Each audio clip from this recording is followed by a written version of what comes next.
मैंने अपनी रील में भी कहा ये क्रिकेट का खेल नहीं था, ये चेस का खेल था। लेकिन चेस के खेल में सामने वाली टीम के प्यादे, ऊंट, वजीर, घोड़ा, हाथी, रानी सब कब्जे में कर लो ना, खेल खत्म नहीं होता जब तक राजा कब्जे में ना आए। और इंडियन टीम का राजा यूएसए के कब्जे में नहीं आया। बाकी तो शतरंज की जो पूरी बिसात सजाई थी उसको जीत ही लिया था। बहुत क्रेडिट जाता है यूएसए को। भारत के लिए तो सूर्य कुमार यादव की जितनी हम तारीफ करें कम है, और उनकी बहुत बात करेंगे। स्टैंड आउट चीजें क्या थी, बट वेल डन यूएसए। हम सब ने ऑन पेपर क्रिकेटिंग लॉजिक के मद्देनजर कहा था कि ये भारतीय टीम मसल फ्लेक्स करेगी, लेकिन यूएस की तैयारियां, salute, well done to Monank Patel and company. सिर्फ प्लानिंग नहीं, एग्जीक्यूशन की भी जितनी दाद दी जाए वो कम है। लेकिन इस परफॉर्मेंस के बावजूद आई थिंक ये भारतीय टीम को और ज्यादा डेंजरस बना देगा। क्यों? लर्निंग क्या है, ड्रेसिंग रूम में क्या बात हुई होगी, इसकी बात करते हैं। और साथ में नेदरलैंड्स भी मार गई थी बाजी पहले मैच में। सो स्पेक्टेकुलर ओपनिंग डे, शुरुआत 1-1 एंड विद जतिन सब।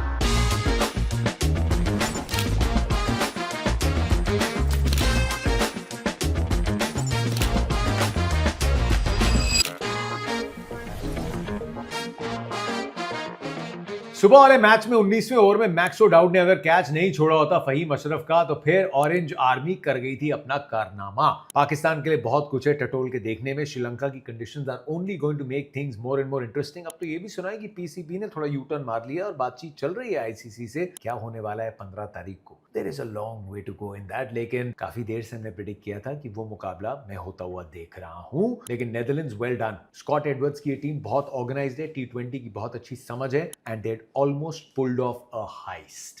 लेकिन भारत के सामने यूएसए ने ऑलमोस्ट ये सुनिश्चित कर दिया था 77 पे 6। Let me talk about the first thing. Monank Patel ने टॉस जीता। सामने एक ऐसी टीम है जो अभी अपने आखिरी टी20 आई में 271 बना के आई है, साउथ अफ्रीका के सामने 240 बना के आई है। आप सिर्फ अपने दूसरे वर्ल्ड कप में खेल रहे हैं, पहली बार इंडिया में खेल रहे हैं। आप शायद ये चाहते हैं कि यार ये टीम सामने बैटिंग कर गई तो हम कहां चेज कर पाएंगे, ये तो 200-250 बना रहे हैं। लेकिन आपने कंडीशंस को देखा, आपने सामने वाली टीम को नहीं देखा। इस टीम में बहुत लोग हैं जो इंडिया से आते हैं। 3 तो मुंबई वाले ही हैं, चाहे वो रंजने हो, सौरभ नेत्रवलकर हो या हरमीत सिंह हो। कोच दसन नायके वो श्रीलंका से आते हैं, 90s के अर्ली 90s में क्रिकेट खेला करते थे, सब कॉन्टिनेंट कंडीशंस को अच्छे से समझते हैं। So well done. वहीं पे आपने फैसला लिया कि नहीं हम चेस करेंगे, आप पहले बैटिंग करिए। इंडिया का मन था पहले बैटिंग करने का। और वानखेड़े पे विकेट अमूमन बहुत पाटा होती है, लेकिन ये विकेट जो थी ये स्पाइसी थी, थोड़ी ड्यूअल पेस वाली थी। कई बॉल स्किड करके तेज आ रही थी और कई बॉल्स पड़ के फंस रही थी। स्पिनर्स को टर्न भी मिल रहा था, एक्स्ट्रा बाउंस तो हमेशा रहता है। अब उसके बीच में सौरभ नेत्रवलकर ने पहली 3 बॉल्स ऐसी डाली दैट यू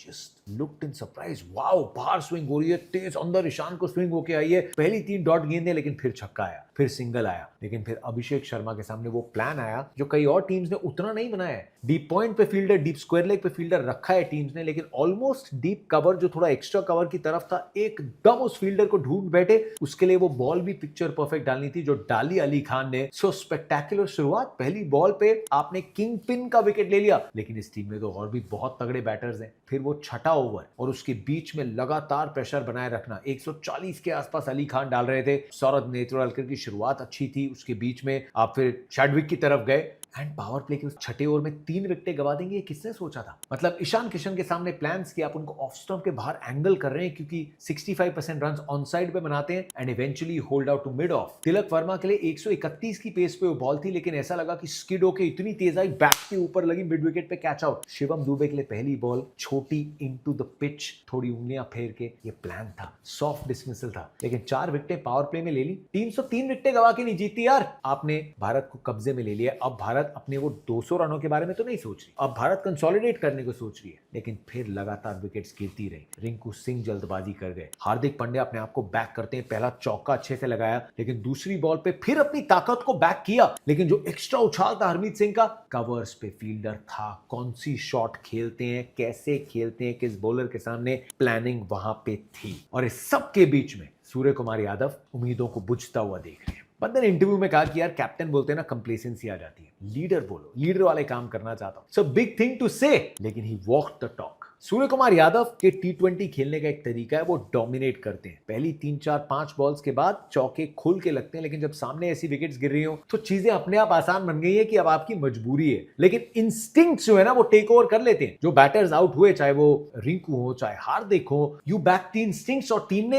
ऐसे ही तैयारी की 18 महीने। अब आपको अपने इंस्टिंक्ट से लड़ाई लड़नी है। अब आपको स्कोरबोर्ड की तरफ देखना है। आप बतौर कप्तान 77 पे 6 देख के फियर ऑफ फेलियर महसूस कर रहे हो। अभी नोवाक जोकोविच की मैंने एक रील देखी थी जहां उन्होंने कहा कि हर आम आदमी की तरह मेरे मन में भी बहुत नेगेटिव थॉट्स आती हैं, लेकिन फर्क पता है क्या है, मैंने अपने मन को ऐसा ट्रेन किया है कि उन नेगेटिव थॉट्स को फट से भुला के फोकस और कंट्रोल में क्या है मैं वो करना शुरू कर देता हूं। ये करते हैं चैंपियन एथलीट्स और ये किया सूर्या ने कि हाँ फियर ऑफ फेलियर हो सकता है, मैच हाथ से निकल सकता है, इतनी एंटी क्लाइमैक्स कैसे हो गया, लेकिन वेट मैं अभी हूं, मैं अभी 20 ओवर तक कितने रन बना सकता हूं, किसके सामने बना सकता हूं, किस स्पिनर पे स्वीप मारनी है, किस लेंथ पे मारनी है। मोहम्मद मोहसिन बहुत अच्छी बॉलिंग कर रहे थे लेकिन उनके आखिरी ओवर में 2 स्वीप्स लगाई। उसके बाद सौरभ नेत्रवलकर का इंतजार किया। यूएसए ये भी सोचेगी कि अली खान अगर अपने 2 ओवर डाल पाते, चोटिल ना होते तो क्या भारत को 160 क्रॉस करने देते, मे बी नॉट, लेकिन वो आपके कंट्रोल में नहीं है। ये कंट्रोल में है कि सौरभ नेत्रवलकर मेरे को भी स्लो डालेंगे, एंगल के साथ बाहर डालेंगे। इस मैदान को मैं जानता हूं और अब आखिरी 2 ओवर में मैं कवर अप कर सकता हूं। 30 गेंदों में 35 स्कोर था सूर्या का, अगली 19 बॉल्स पे 49 नाबाद बनाए। दिस